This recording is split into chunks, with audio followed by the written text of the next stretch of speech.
ready when you are.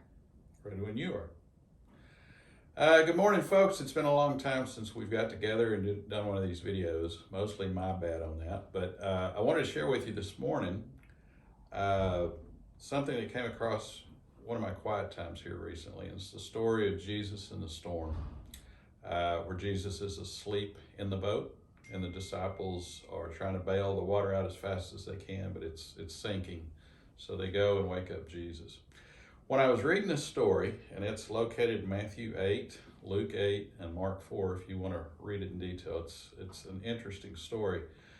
I had more questions than I had answers from this passage, so I'm going to pass on some of my questions. First of all, why was Jesus asleep during a very severe storm?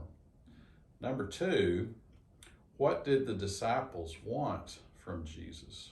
Because at the end of the story, they were very amazed that he was able to stop the wind and the waves. So what was it that they wanted from Jesus? Other questions had to do with why this storm and why this location in the Bible or in the Gospels.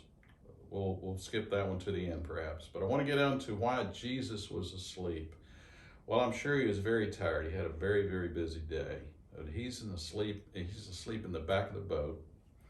And as I said, the boat is filling up. You've got very experienced fishermen who've spent most of their lives on the Sea of Galilee. It's getting to be nighttime, and Jesus is asleep. What I think's going on, not only is he tired, but I think it's a test. If you remember from school, your teachers were always quiet during a test. The reason is to find out how you will respond to the test. And I think that's what's going on here. Jesus will wake up, he'll stop the storm immediately, and then he'll ask, where is your faith, or why do you have such little faith? I think the disciples had failed this test, but luckily there's going to be many, many more tests for the disciples to learn about who Jesus is. So the question that I really want to focus on is, what were they expecting from Jesus? Did they just want him to get up and pull one of the ropes to pull the sail down? Did they want him to get a bucket and help bail out the ship? Or what did they have in mind? I'm not sure they knew. And I think that was what was so impressive, is they've got Jesus who goes above and beyond what they were asking for. And so my question is for us, when we pray, when we go through tough times, do we realize that it's a test for us? And what is it that we're expecting from Jesus? What is it that we really want from Jesus? Do we simply want a solution to this problem that we got currently?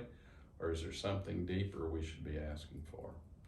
I think what we really need to focus on is our relationship with Christ. And so I leave this with you. When you have storms in your life, don't let the waves wash you over. Go to Jesus immediately with your request. Don't try to work the problem out, but first seek Jesus, seek his wisdom and his guidance and his blessings. That's it. Thank you very much.